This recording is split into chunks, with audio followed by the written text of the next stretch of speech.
Hi കൂട്ടുകാരെ, ഇന്നത്തെ വീഡിയോയിൽ നമ്മുടെ ബെറാബ ഫ്രൂട്ടാണ്. ബെറാബ ഫ്രൂട്ടും മിറാക്കിൾ ഫ്രൂട്ടും കൂടെ ഒരു കോമ്പിനേഷൻ ഇതിനു മുമ്പ് ഞാൻ കാണിച്ചിരുന്നു. ഈ പ്രാവശ്യം നമുക്ക് ബെറാബ ഫ്രൂട്ടും നമ്മുടെ നാടൻ കാന്താരിയും തമ്മിലുള്ള ഒരു കോമ്പിനേഷനാണ്.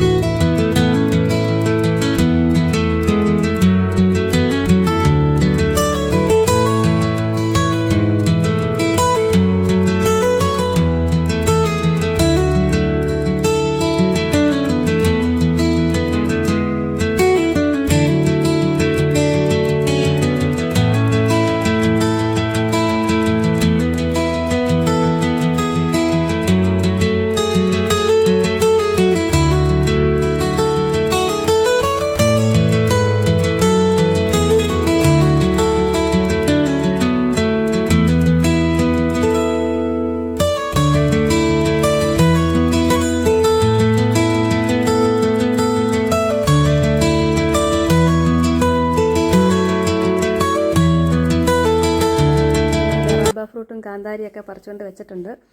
ഇത് നമ്മുടെ ഉപ്പാട്ടോ. ഇത് നമ്മൾ ഉപ്പിലിടാൻ വേണ്ടിയിട്ടാണ് നമ്മുടെ ബെറാബ ഫ്രൂട്ടും കാന്താരിയും പറിച്ചുകൊണ്ട് വെച്ചത്. അപ്പോൾ ഇങ്ങനെ നമ്മൾ കുറച്ച് ബെറാബ ഫ്രൂട്ട്, അതിനുശേഷം കുറച്ച് കാന്താരി, കുറച്ച് ഉപ്പ് അങ്ങനെ ഇട്ട് നമ്മൾ മിക്സ് ചെയ്ത് ഒരു 2-3 മാസം വെക്കണം.